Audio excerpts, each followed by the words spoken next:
कौन झूठा कौन सच्चा, मोदी वर्सेस राहुल पक्का।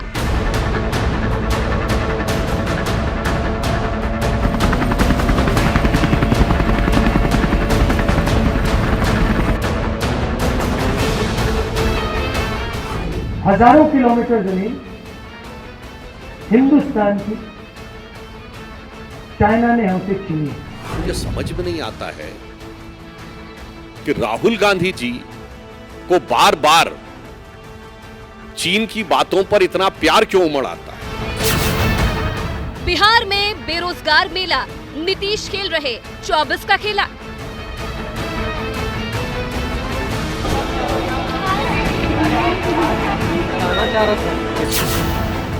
जब बंद रहेंगे दिल्ली के द्वार, दुनिया वाले कैसे करेंगे दीदार।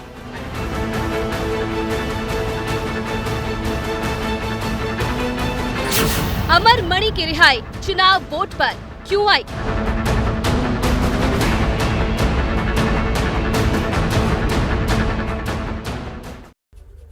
तो आज की ये वो 4 बड़ी खबरें जिनकी बारे में विस्तार से हम चर्चा करेंगे, पूरी जानकारी आप तक हम पहुंचाएंगे। और सबसे पहले आज बात होगी चीन की। क्या आपको नहीं लगता है कि चीन पर लड़ाई करने वालों को शर्म आनी चाहिए? आज की दूसरी खबर बिहार से होगी, जहां बेरोजगारों का मेला लगा है और बद इंतजामी पर अभ्यर्थियों का पारा 7वें आसमान पर है। तीसरी खबर में हम आपको बताएंगे कि दिल्ली में 3 दिन नाकेबंदी क्यों रहेगी। जी हां, नाकेबंदी। और आज की आखिरी खबर, अमर मणि त्रिपाठी की रिहाई और उनके सियासी ओहदे पर होगी। हर खबर के लिए हमारे साथ चप्पे चप्पे से हमारे संवाददाता जुड़ेंगे। मैं उनके पास आपको लिए चलूंगा जो खबर की नब्ज को बखूबी समझते हैं। आशीष कुमार सिंह से जानेंगे कि चीन को लेकर बीजेपी और कांग्रेस की सियासी लड़ाई से जनता के बीच क्या संदेश जा रहा है। वीरेश पांडे बिहार में टीचर बनने की दौड़ में शामिल होने आए अभ्यर्थियों की बद इंतजामी की ग्राउंड रिपोर्ट आप तक पहुंचाएंगे। अगले महीने दिल्ली 3 दिन तक बंद रहेगी। अब ऐसे में आप कहां जाएं, कहां ना जाएं, इसकी पूरी डिटेल आपको बताएंगे अंकित गुप्ता। और संजय त्रिपाठी से जानेंगे कि सुप्रीम कोर्ट से रिहा होने वाले अमर मणि त्रिपाठी में कितना वोट बचा है, या 20 साल पुराना सियासी रौला है, या सब कुछ खत्म हो चुका है। शुरुआत लेकिन अभी की बड़ी खबर के साथ कर लेते हैं। बड़ी खबर आपको बता दें, इस वक्त की ब्रेकिंग न्यूज चीन से जुड़ी हुई है। चीन के मुद्दे पर बीजेपी कांग्रेस में सियासी जंग। लद्दाख में राहुल गांधी ने केंद्र सरकार पर हमला बोला है। चीन ने हमारी हजारों किलोमीटर जमीन छीनी, यह गंभीर आरोप लगा दिया है राहुल गांधी ने। चीन पर झूठ बोलती है सरकार, यह कहना राहुल गांधी का। तो लद्दाख से राहुल गांधी ने कैसे बोला है सरकार पर हमला, चीन को लेकर यह गंभीर आरोप लगाए गए। राहुल को चीन से प्यार क्यों है, यह सवाल बीजेपी ने पूछा है। और बीजेपी का यह भी कहना कि बिना तथ्य के राहुल का बयान है ये। नेहरू ने चीन को रसद पहुंचाई थी, सामरिक हित से कोई समझौता नहीं होगा, यह पलटवार भारतीय जनता पार्टी की तरफ से किया गया है। लद्दाख दौरे के दौरान कांग्रेस के सांसद राहुल गांधी ने केंद्र सरकार को चीन के मुद्दे पर जमकर घेरा। राहुल ने आरोप लगाया कि चीन ने देश की हजारों किलोमीटर जमीन हमसे छीन ली है। इस पर बीजेपी ने राहुल गांधी पर तीखा पलटवार किया है। एक बात बिल्कुल साफ है, हजारों किलोमीटर जमीन हिंदुस्तान की चाइना ने हमसे छीनी है। परंतु मुझे समझ में नहीं आता है कि राहुल गांधी जी को बार बार चीन की बातों पर इतना प्यार क्यों उमड़ आता है। मोटरसाइकिल में मैंने पूरे लद्दाख का चक्कर काटा है, और एक से नहीं,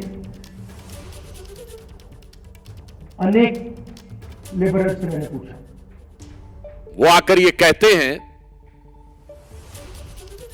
कि लेह में घूम कर कि मुझे लोगों ने बताया अमुक अमुक चीज। ये कौन लोग हैं और कौन बताता है? और मजे की बात यह है कि ये जो लोग हैं ये स्वतः एक्सपोज हो रहा है। दरअसल राहुल गांधी ने चीन के मुद्दे पर सिर्फ केंद्र सरकार पर हमला नहीं बोला। उन्होंने कहा कि लद्दाख के खून में महात्मा गांधी जी और कांग्रेस की विचारधारा है। जो दूसरी ओर बीजेपी ने चीन की कम्युनिस्ट पार्टी से कांग्रेस के रिश्तों पर सवाल पूछ लिया है। की बात है कि हिंदुस्तान के प्रधानमंत्री ने ऑपोजिशन की मीटिंग में कहा कि हिंदुस्तान का 1 इंच किसी ने नहीं लिया है। यह सरासर झूठ है। चीन की सेना भूखों मरने की स्थिति में थी। 3,500 टन चावल भेज के, और बकौल जवाहरलाल नेहरू वो कह रहे हैं कि उनको जिंदा रखने में मदद करना चाहते थे। गांधी जी की विचारधारा है, कांग्रेस पार्टी की विचारधारा है, वो लद्दाख के खून में और डीएनए में है। डोकलाम के समय इन्होंने चीन के राजदूत के साथ जो खाना खाया था, इन्होंने नहीं बताया था। कांग्रेस पार्टी चीन की कम्युनिस्ट पार्टी के साथ हुए अपने करार को सार्वजनिक करे। तो नेताओं की बयानबाजी तो आपने सुन ली। अब आपके जहन में भी सवाल होगा कि हकीकत क्या है। हम आपके सामने कुछ जानकारियां रखने जा रहे हैं। कौन सच्चा कौन झूठा की इस लड़ाई के बीच, इस पर गौर फरमाइएगा।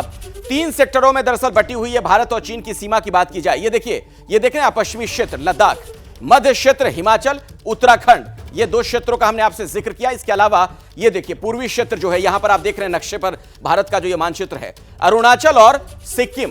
तो इन 3 सेक्टरों में भारत और चीन की सीमा जो है वो बटी हुई है। अब आपके सामने कुछ और जानकारियां मैं रखने जा रहा हूं। ये देखिए, भारत चीन में जो टक्कर हुई, यानी जो भिड़ंत अब तक हुई है, 2017 में डोकलाम में, 2020 में गलवान में, 2022 में तवांग में जो भिड़ंत देखने को मिली थी, धक्का मुक्की की स्थिति बनी थी, वो तमाम तस्वीरें आपने भी देखी हैं। विवाद क्या है एलएसी को लेकर, वो भी आप जरा समझिए। भारत चीन में पूरी तरीके से सीमांकन नहीं है, यानी सब कुछ क्लियर नहीं है, और कई इलाकों को लेकर दोनों देश में मतभेद अक्सर देखने को मिलता है। दोनों देशों के सैनिक उलझते रहते हैं। यथा स्थिति के लिए line of actual control term का इस्तेमाल किया जाता है, यानी एलएसी। 1962 के युद्ध के बाद एलएसी अनौपचारिक रूप से बनाई गई, 1962 के युद्ध के बाद, और भारत चीन के बीच 3,488 किलोमीटर की यह पूरी सीमा है। अब आप एलएसी के बारे में कुछ और जानकारियों पर गौर फरमाइए। एलएसी को लेकर कुछ और इंफॉर्मेशन हम आपके लिए लेकर आए हैं। एलएसी को समझिए, कुल लंबाई जो मैं आपको बता रहा था 3,488 किलोमीटर।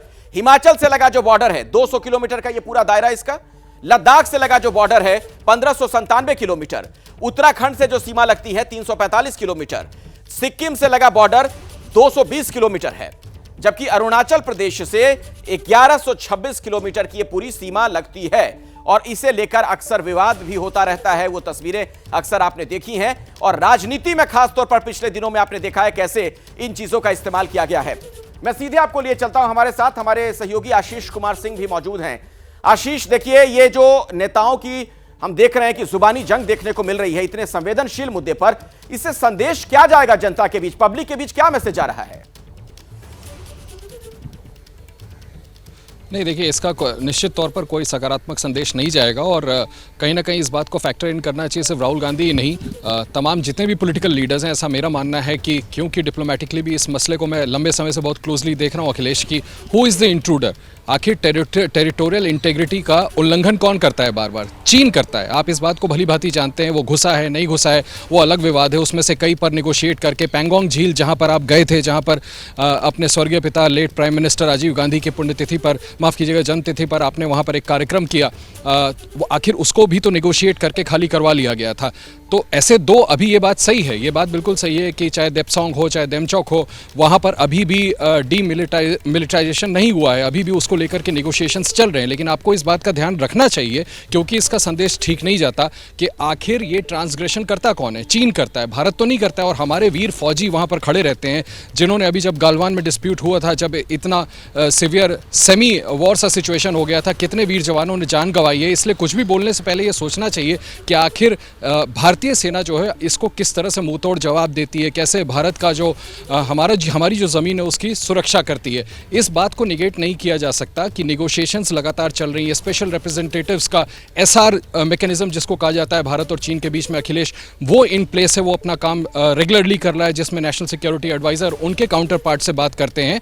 और अभी भी जब ब्रिक्स समिट में गए हैं प्रधानमंत्री मोदी, और देखिए प्रधानमंत्री ने भी जाकर के वहाँ पर इस मसले को रेज किया, और उन्होंने कहा कि भाई आपको स्टेटस को आंटे पे वापस जाना चाहिए, और इसके लिए अधिकारियों को दोबारा से दोनों ही नेताओं में ये सहमति बनी है, जो हमें जानकारी दी गई है कि दोनों ही अपने अधिकारियों को इस बात को इंस्ट्रक्शन देंगे कि आप जल्द से जल्द इसको अचीव करिए। तो ऐसा नहीं कि कोशिश दोनों तरफ से नहीं हो रही है, लेकिन कोई भी बयान देने से पहले इस बात को बिल्कुल ध्यान में रखना चाहिए कि बहुत ज्यादा नेगेटिव इंप्रेशन देश में ना हो, और ऐसा ना लगे कि आप कूटनीतिक खबरों को भी बहुत लंबे अरसे से कवर करते रहे, आपका पसंदीदा विषय भी है, इसलिए इस सवाल में आपसे पूछ रहा हूं कि ये तो भारत के जनता के बीच संदेश की बात हुई, अपने देश में लोगों के बीच संदेश की बात, पूरी दुनिया में कूटनीति के लिहाज से क्या यह चूक नहीं मानी जाएगी जब विपक्ष के बड़े नेता बार बार यह बात कहते रहेंगे कि चीन हमारे भूभाग पर कब्जा कर रहा है? क्या हम इतने कमजोर हैं?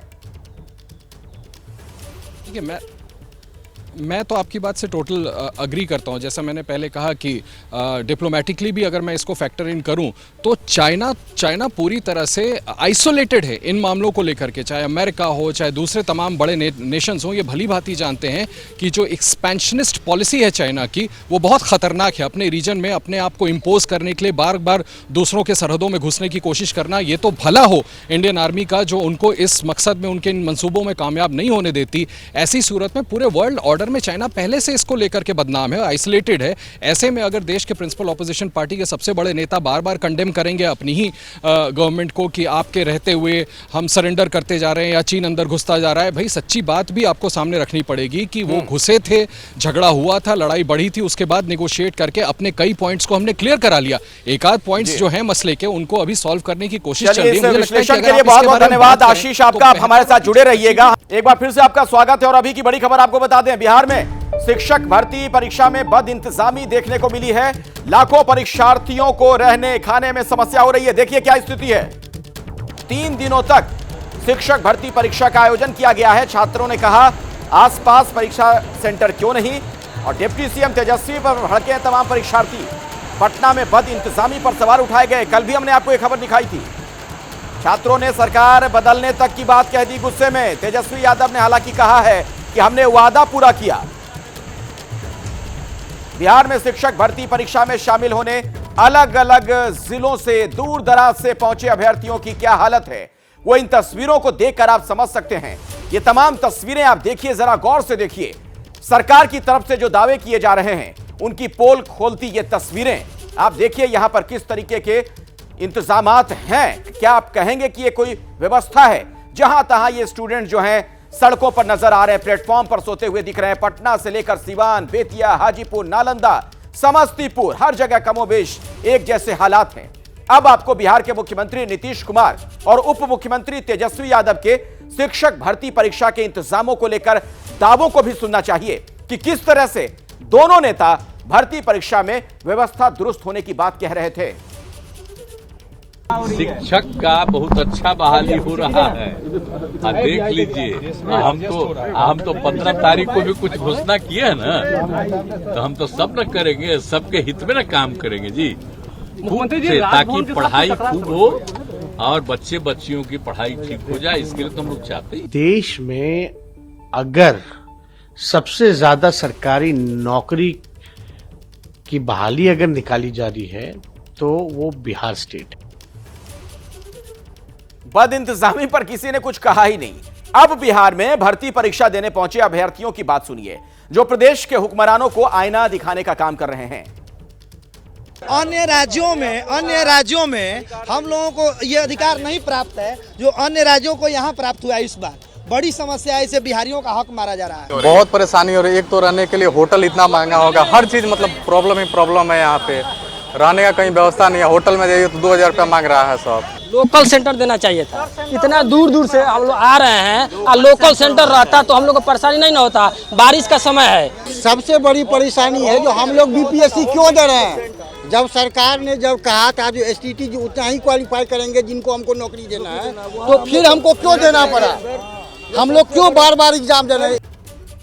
आइए सीधे मैं आपको पटना लिए चलता हूं। वीरेश पांडे हमारे साथ जुड़ गए, हमारे सहयोगी। वीरेश, 2 बातें बताइए। एक तो आपने अपनी आंखों से क्या देखा और अभ्यर्थी क्या कह रहे थे आपसे? देखिए, ये भविष्य के मास्टर साहब हैं। शिक्षा, बेरोजगारी और साथ ही साथ सरकार और सरकारी नौकरी उसके मारे हुए हैं। ये बाढ़ पीड़ित नहीं हैं, बल्कि ये परीक्षा पीड़ित हैं। परीक्षा पीड़ित इस लिहाज से हैं कि ये कहाँ सोए, कहाँ खाए, कहाँ बैठे, और कुछ के तो चोरी हो गए सामान। अब ले जाने के लिए इनके पास पैसे नहीं। कहाँ से भैया? जी यूपी फतेहपुर से। क्या हुआ आपके साथ? जी मैं पेपर देने आया था डीएवी गोपालगंज में, तो मेरा जो है एग्ज़ाम सेंटर से बैग चोरी हो गया। उसमें मोबाइल था, सारे जो है डॉक्यूमेंट्स वगैरह थे, तो पैसे भी थे उसमें। तो कैसे जाइबो? अरे अब जाएंगे किसी तरीके से, जो है अब साथ में हम। हाँ साथ में है इनके, हम लिया के जाएंगे कैसो। हाँ व्यवस्था उम्दा थी। अरे व्यवस्था क्या जो है, अब बैग हमारा चोरी हो गया और उम्दा व्यवस्था होता तो चोरी होता यहाँ। भाई क्या कह रहे हैं? क्या जी, कैसा रहा व्यवस्था? व्यवस्था बहुत सुपर नहीं थी, बहुत ही खराब व्यवस्था थी। हाँ, पहली बात तो सरकार की जो मंशा थी ये व्यवस्था में एग्जाम कराने में, वहाँ बच्चियों का इनको एक दिन अलग करना चाहिए था, बच्चों का एक दिन अलग करना चाहिए, तो 2 शिफ्ट परीक्षा लेनी चाहिए थी। आप संतुष्ट थे?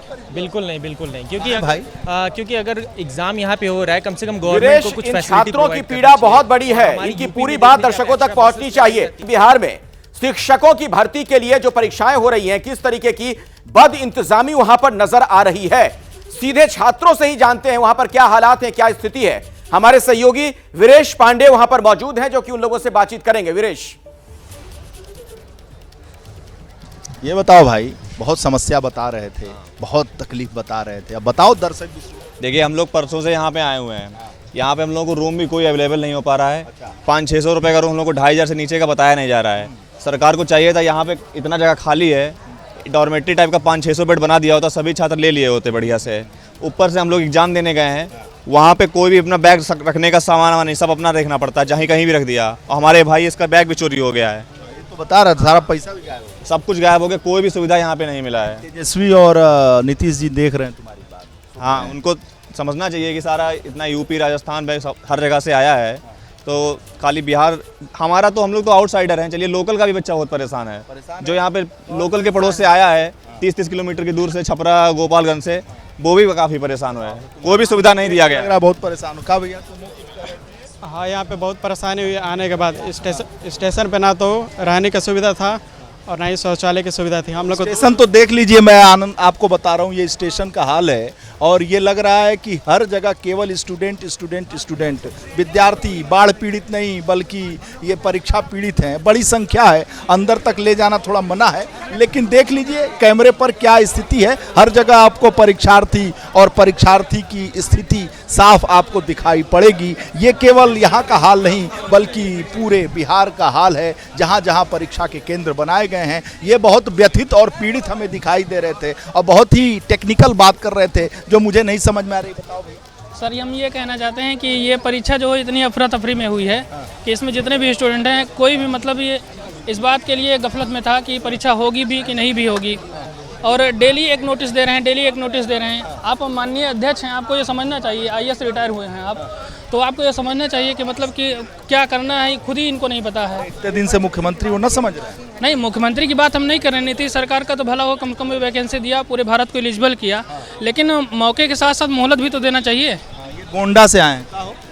व्यवस्था तो बहुत अच्छी नहीं थी, लेकिन जो पेपर कराने का तरीका था वो बहुत अच्छा लगा। यूपी से अच्छा लगा, या तो आउट नहीं हुआ है, दूसरे जो इसका पेपर हुआ है वो 9 बजे एंट्री करा दिए हैं, उसके बाद पेपर खुला है। ये अपने यूपी में सुधार करना चाहिए। 2.5 घंटे बैठना पड़ रहा है, 2.5 घंटे तक, 7:30 बजे एंट्री होने से स्टार्ट हुई है, 10 से 12। संतुष्ट ये असंतुष्ट?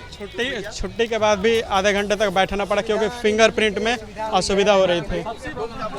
मैं बोलना चाहता हूं कि बिहार नहीं पूरे भारत का ऐसा फर्स्ट एग्जाम है जिसमें क्वेश्चन पेपर पे लिखा हुआ है कि नेगेटिव मार्किंग रहेगा, लेकिन नेगेटिव मार्किंग नहीं है। फर्स्ट एग्जाम है। मेरे 2-3 वैसे फ्रेंड हैं जिनका नेगेटिव मार्किंग की वजह से उनको नहीं पता था, क्योंकि डेली रूल चेंज हो रहा है, तो उनके वजह से उनका कम से कम ना जाने 15-20 क्वेश्चन ऐसे छोड़ दिए कि नेगेटिव मार्क्स कट जाएगा। और सबसे पहले बताया गया था SCERT और NCERT पे मैंने फोकस कीजिए। SCERT NCERT का हम लोगों ने नोट्स बनाया, 2-3 बजे तक सुबह जाके पढ़ाई किया, एक भी क्वेश्चन NCERT और SCERT से नहीं आया है। हम लोगों ने एडुटेरिया का पूरा बुक रट्टा मार लिया था, एक भी क्वेश्चन नहीं आ रहा है। आप बताइए कहाँ तक सही है ये, और मतलब ऐसा क्वेश्चन पेपर बनाया जैसे लग रहा है PCS। कुल मिलाकर वीरेश, जो बड़ी तस्वीर नजर आ रही है कि कंफ्यूजन ही कंफ्यूजन है, सॉल्यूशन का पता नहीं। और बुनियादी सवाल तो ये कि इन बद इंतजामों के बीच जिस तरीके की अव्यवस्था है, छात्र अगर परीक्षा देंगे तो क्या वो परफॉर्म कर पाएंगे? अगली खबर का मैं रुख करना चाहूंगा। G20 समिट को लेकर दिल्ली में तैयारी तेज हो गई है। 8 से 10 सितंबर तक 3 दिन दिल्ली में G20 समिट VVIP मूवमेंट के मद्देनजर दिल्ली में कई तरह की पाबंदियां रहेंगी। 3 दिनों तक स्कूल, कॉलेज, दुकानें बंद रखने के आदेश दिए गए हैं। 7 सितंबर की रात से यह पाबंदी लागू हो जाएगी। तो G समिट के मद्देनजर यह फैसला लिया गया है और 3 दिनों तक यह स्थिति रहेगी। ऐसी स्थिति चूंकि कई VVIP मूवमेंट होंगे और इसी के चलते इस तरीके का फैसला लिया गया है। अब आपको कुछ और अहम जानकारियां देना चाहूंगा। जब बंद रहेंगे दिल्ली के द्वार तो उस वक्त क्या स्थिति रहेगी? 3 दिनों तक यह नाकेबंदी वाली स्थिति रहेगी। 8, 9 और 10 सितंबर क्या क्या बंद रहेगा गौर से देख लीजिए दिल्ली वालों। स्कूल, कॉलेज और कई बाजार भी बंद रहेंगे, दुकानें बंद रहेंगी। ईस्टर्न, वेस्टर्न, पेरिफेरल एक्सप्रेसवे भी बंद रहने से आप समझ सकते हैं हजार लोग प्रभावित होंगे। कमर्शियल गाड़ियों पर रोक रहेगी, यानी जिन गाड़ियों का इस्तेमाल व्यावसायिक गतिविधियों के लिए होता है। सुप्रीम कोर्ट, मेट्रो स्टेशन भी बंद रहेगा। इस दौरान सुरक्षा के मद्देनजर भी फैसला लिया गया है। रिंग रोड पर इंटर स्टेट बसें बंद रहेंगी, यानी एक राज्य से दूसरे राज्य में जो बसें जाती हैं इंटर स्टेट। टैक्सी और ऑटो, इन पर भी उस दौरान पाबंदी रहेगी, उनकी आवाजाही पर भी मनाही रहेगी। अब आप जरा समझ लीजिए रूट डायवर्जन का क्या प्लान है। बहुत गौर से देखिएगा, जहां जाना है और कैसे जा सकते हैं वो समझिए आप। नई Delhi railway station Ajmeri gate की तरफ से आप जा सकते हैं, ये एक व्यवस्था वहां पर बनाई गई है।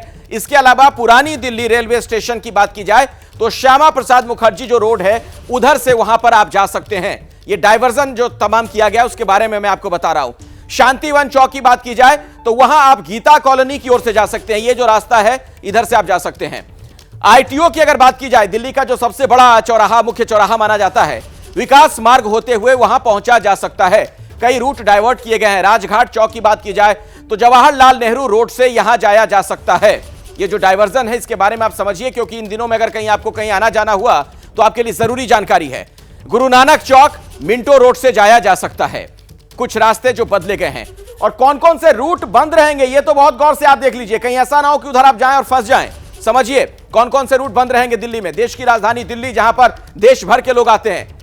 रिंग रोड, सराय काले खां, आईएसबीटी कश्मीरी गेट के बीच यहां पर यह रास्ता बंद रहेगा।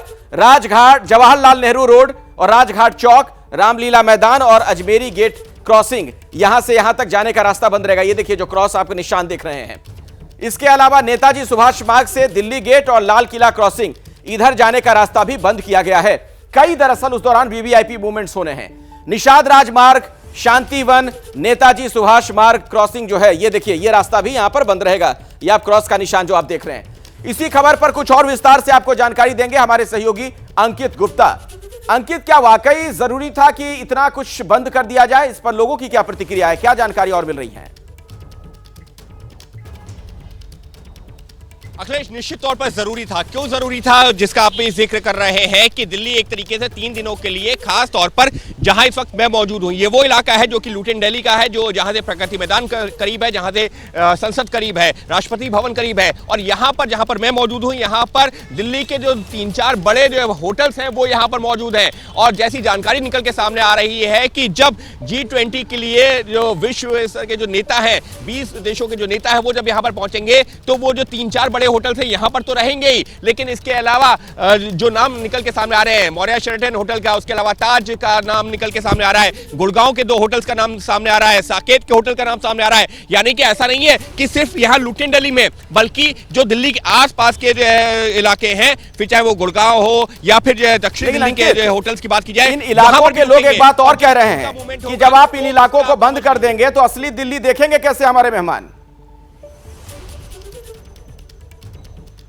देखिए, जो दिल्ली मेहमान देखने के लिए आ रहे हैं उनके लिए तो सारे इंतजाम होंगे, क्योंकि वो डेलीगेट्स आ रहे हैं, उनके लिए बाकायदा वक्त मुकर्रर है कि वो किस समय कहां पर जाएंगे। और इसी वजह से वो मेहमान तो जरूर देख लेंगे। लेकिन अगर दिल्ली के लोग, हम और आप, अगर हम सोचेंगे कि हम 8 तारीख को सुबह 5 बजे से लेकर के 10 तारीख की रात में जो है यहां पर पहुंच जाए 12 बजे तक, तो वो आसान नहीं होगा। और खुद अगर मैं अपनी भी बात करूं, एक मीडिया कर्मी होने के नाते अगर मैं सोचूं भी कि जो है मैं यहां पर अपनी गाड़ी लेकर के आ जाऊं, तो वो मुमकिन नहीं होगा। बाकायदा पुलिस की तरफ से कहा गया है अगर किसी को जाना है तो वो मेट्रो का इस्तेमाल कर ले, एयरपोर्ट जाना है तो आप मेट्रो का इस्तेमाल कर लीजिए, क्योंकि अपनी गाड़ी से जाएंगे मुमकिन है कि आपकी फ्लाइट छूट जाए। ट्रेन अगर आपको पकड़नी है तो कोशिश ये कीजिए कि आप मेट्रो का इस्तेमाल कर लीजिए, उससे जो चांसेस है कि आपको ट्रेन मिल जाएगी। वरना इतने ज्यादा रूट डाइवर्जन होंगे कि आप घूमते रह जाएंगे और आपकी ट्रेन छूट जाएगी, फ्लाइट छूट जाएगी। वहीं जो लोग जो है अगर जैसे शनिवार और रविवार का दिन है, घूमने के लिए बाहर निकलना चाहते हैं, तो उनको भी एडवाइस दी गई है आप 2 दिन घर में रह लीजिए, क्योंकि अगर आप निकलेंगे तो डाइवर्जन होंगे, परेशान होंगे। और उस परेशानी से बचने का सबसे अच्छा तरीका यही है कि फिलहाल अगर मुमकिन है तो घर में रहिए जब तक बहुत जरूरी काम ना हो। लेकिन एक महत्वपूर्ण चीज, जो लोग जरूरतमंद है, जिनको अस्पताल की जरूरत है, जिनको कोई इमरजेंसी की जरूरत है, उनके लिए खास इंतजाम किए जाएंगे। जी चलिए अंकित, इस खबर पर आप नजर बनाकर रखें। अभी की बड़ी खबर आपको बता दें, कुछ ही देर में जेल से रिहा होंगे अमरमणि। गोरखपुर जेल से होगी अमरमणि की रिहाई। मधुमिता हत्याकांड में जेल में सजा काट रहे हैं अमरमणि। अमरमणि की पत्नी मधुमणि भी जेल से रिहा होंगी। कुछ ही देर में यह रिहाई होने वाली है। वहीं अमरमणि की रिहाई के आदेश पर राजनीति भी बहुत गर्म है। विरोधी दल बीजेपी पर निशाना साध रहे हैं। अमरमणि त्रिपाठी की और उनकी पत्नी की पता नहीं किन नियमों के आधार पे उनको बाहर किया जा रहा है। शायद बीजेपी का योगी मॉडल, योगी और मोदी का चेहरा उत्तर प्रदेश लोकसभा के 2024 के चुनाव के आधार पे फीका पड़ने लगा। बेटी की हत्या करने वाले जो नेता हैं, जो लोग हैं, उनको रिहा किया जा रहा है। ऐसे ही लोग महिलाओं की पूरी तरीके से हत्या में, रेप में शामिल हैं, उनको मुक्त किया जा रहा है। उनको सरकार जो है वॉशिंग मशीन में डालकर धो रही है। ये तो आरोपों की बात हुई, लेकिन वो कौन सी घटना थी जिसकी वजह से अमरमणि को जेल जाना पड़ा, पत्नी को जेल जाना पड़ा? मधुमिता हत्याकांड की पूरी कहानी जरा आप समझिए। 9 मई 2003 की घटना, लखनऊ की पेपर मिल कॉलोनी, 2 कमरों का अपार्टमेंट, 2 हथियारबंद हमलावर, कवित्री मधुमिता पर ताबड़तोड़ फायरिंग की जाती है। 7 महीने की गर्भवती मधुमिता की मौत हो गई। अमरमणि मधुमिता में अफेयर की बातें तब सामने आई थी। मधुमिता पर अबॉर्शन का दबाव बनाया गया था। मधुमिता तैयार नहीं थी। उसके बाद क्या हुआ? हत्या के आरोपी अमरमणि और मधुमणि यानी उनकी पत्नी, दोनों को 2007 में उम्र कैद की सजा दी गई थी और आज अब उनकी रिहाई हो रही है। तो मधुमिता हत्याकांड की पूरी कहानी हमने आपके सामने रखी है। और अमरमणि में कितना वोट बचा, जरा इसे भी समझिए, क्योंकि यह भी जानना बड़ा जरूरी हो जाता है कि अगर रिहाई हो रही है, राजनीति हो रही है, तो क्या वाकई इसके पीछे वोट है? ब्राह्मण वोटर्स की बात की जाए तो 12 से 14% ब्राह्मण वोटर्स हैं उत्तर प्रदेश में। सीटों पर प्रभाव के लिहाज से आप देखें तो 115 सीटों पर 12 जिलों में 15% से ज्यादा वोट है। सवाल यह कि क्या पूर्वांचल में रसूख बचा है? अमरमणि त्रिपाठी की अगर बात की जाए तो मैं सीधे आपको लिए चलता हूं। संजय त्रिपाठी हमारे सहयोगी इसी खबर पर और ज्यादा जानकारी आपको देंगे। संजय, यूपी की खबरों को बहुत करीब से आप देखते हैं, समझते हैं, वहां की राजनीतिक मिजाज को भी आप समझते हैं। ये बताइए, ये जो इतनी राजनीति हो रही है, कोई कह रहा है कि छोड़ दिया गया, क्या वाकई इतना वोट बचा हुआ है अमरमणि त्रिपाठी में कि उनके लिए कोशिशें की जाएंगी? देखिए, पॉलिटिकल फैक्टर मैं अखिलेश आपको बताऊंगा, उससे पहले मैं आपको तस्वीर दिखा देता हूं। जिस जगह मैं खड़ा हूं ये बीआरडी मेडिकल कॉलेज का प्राइवेट वार्ड है और ये जो 19 नंबर कमरा देख रहे हैं आप, जिसके बाद कुछ सिक्योरिटी के जवान मुस्तैद हैं, ये 19 नंबर कमरा मधुमणि त्रिपाठी का है। और इसके ठीक 2 कमरे पहले ये जो आप कमरा देखेंगे इधर, जो मेरे दाईं ओर है, मैं अपने कैमरामैन प्रेम सिंह से कहूँगा कि इधर की भी तस्वीरें दिखा दें एक बार। ये जो 16 नंबर कमरा है, ये कमरा अमरमणि त्रिपाठी का है, पूर्व मंत्री और बहुत ही बाहुबली नेता अमरमणि त्रिपाठी का है। इस वक्त दोनों ही लोग इस कमरे में मौजूद हैं। ऐसा बताया जा रहा है कि लगभग 6 बजे के आसपास जो सरकारी कार्रवाई है वो पूरी होगी, जिसके बाद यहाँ से दोनों को रिहा किया जाएगा। ये तर्क दिया जा रहा है, ये दावा किया जा रहा है। हालांकि अभी तक कोई भी जो हलचल है वो शुरू नहीं हुई। पुलिस के लोग जरूर यहाँ पर आवागमन कर रहे हैं। अब जहाँ तक आपने पॉलिटिकल फैक्टर की बात की तो मैं आपको बताना चाहूँगा, बाहुबली नेता होने के साथ साथ एक बड़े ब्राह्मण नेता है, एक बड़े ब्राह्मण क्षत्रप कहा जाता है अमरमणि त्रिपाठी को। और जो अगर कद की बात करें तो जो हरिशंकर तिवारी पूर्व मंत्री थे, उनकी मौत के बाद में अमरमणि त्रिपाठी का कद बढ़ जाता है। ना केवल गोरखपुर बल्कि जो आसपास के जिले हुए देवरिया हैं, कुशीनगर है, इन सब जगह पर आगामी चुनाव में कोई प्रभाव डाल पाएंगे अमरमणि? निश्चित रूप से अगर आप अमरमणि त्रिपाठी का पुराना पॉलिटिकल करियर देखेंगे तो समाजवादी पार्टी, भारतीय जनता पार्टी, कांग्रेस, लोकतांत्रिक कांग्रेस, सभी पार्टियों में रहे हैं और केवल ब्राह्मण तो इस पे आगे भी बात होगी है। कुछ ही देर में अमरमणि त्रिपाठी की रिहाई होने वाली है, लेकिन तमाम तरह के आरोप लग रहे हैं सरकार पर। कहा यह जा रहा है कि दरअसल इस रिहाई के पीछे वोट का खेल है। सच्चाई क्या है समझते हमारे सहयोगी संजय त्रिपाठी से। संजय, क्या कोई वोट कनेक्शन है क्या? बिल्कुल वोट कनेक्शन है, क्योंकि पूर्वांचल में अगर ब्राह्मण क्षत्रप की बात की जाए तो अमरमणि त्रिपाठी एक बड़ा नाम है।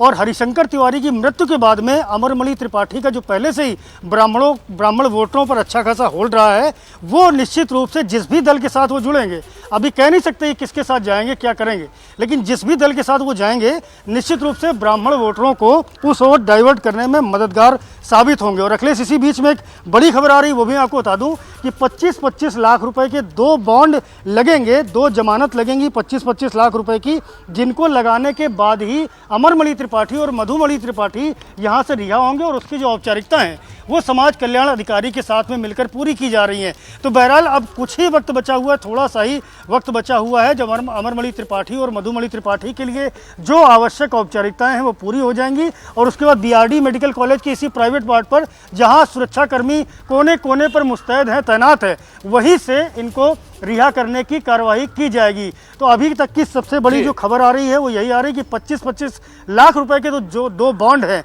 वो लगाए जाने हैं, वो लगाने का काम संजय, इस खबर पर आप नजर बनाकर रखिए, जैसे ही कोई अपडेट होगा, कोई तस्वीर और नजर आएगी हम तक आप पहुंचाइएगा। शुक्रिया फिलहाल इस जानकारी के लिए। आशीष कुमार सिंह, आपका भी धन्यवाद। वीरेश पांडे और अंकित गुप्ता, आप दोनों का भी बहुत बहुत धन्यवाद तमाम जानकारियां दर्शकों तक पहुंचाने के लिए।